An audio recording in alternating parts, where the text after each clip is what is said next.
আমদানি করা বিভিন্ন পণ্যের প্যাকেট বাঁধার প্লাস্টিকের বেল্ট ভাগ্য ঘুরিয়েছে কয়েকশো বেকার যুবকের। পরিত্যক্ত এসব বেল্ট দিয়ে তৈরি হচ্ছে বড় ঝুড়ি, ঘর ও অফিসের সিলিং সহ বিভিন্ন জিনিসপত্র।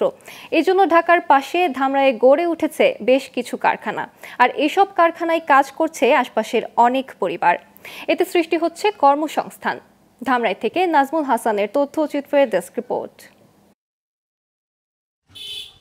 বিদেশ থেকে অধিকাংশ আমদানি করা পণ্য প্যাকেট করার পর বাঁধা হয় এমন প্লাস্টিকের বেল্ট দিয়ে। পরে এসব বেল্ট লাগতো না কোনো কাজে, কিন্তু এখন পরিত্যক্ত বেল্ট থেকেই তৈরি হচ্ছে শস্য সংরক্ষণের বড় ঝুড়ি, বেড়া, ঘর ও অফিসের সিলিং সহ বিভিন্ন দরকারি পণ্য। তাই ধামরাইয়ের সুয়াপুর বাজার, কামালপুর, জয়পুরা, শ্রীরামপুর, কাওয়ালিপাড়া সহ বেশ কিছু এলাকায় গড়ে উঠেছে কারখানা। এসব বেল্টের তৈরি পণ্য টেকসই হওয়ায় কদরও বাড়ছে।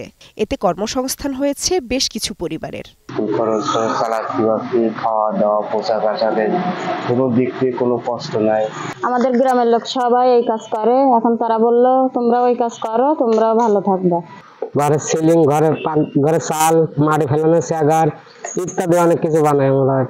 এতে আমরা কোনো রকম করে আপনারা দিন 300-400 টাকা কামাই করি, এতে যায় কি সংসারটা চলে।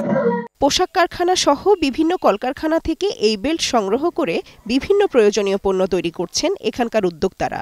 সরকারি সহায়তা পেলে এই শিল্পকে আরও এগিয়ে নেওয়া সম্ভব বলে মনে করেন তারা। 75 টাকা কেজি মাল কিনে নিয়ে আসি, লেবার খরচ দিয়ে, মজুরি টজুরি দিয়ে, কারিগরের মজুরি দিয়ে 120 টাকা করে রেট পড়ে যায়। আমাদের সীমিত লাভ হয়। খুব চালানিয়া খুবই কষ্ট হয়। তা এতে যদি মনে করেন সরকার যদি আমাদের একটু সহযোগিতা করত, তাহলে আমরা আরও এই কাজটা উন্নয়ন করতে পারতাম। এই শিল্পকে এগিয়ে নিতে পারলে বেকার সমস্যা খানিকটা কমবে। তাই এই ব্যবসায়ে জড়িতদের সব সরকারি সুবিধা দেয়া হবে, এমনটাই প্রত্যাশা উদ্যোক্তাদের। Global television news desk.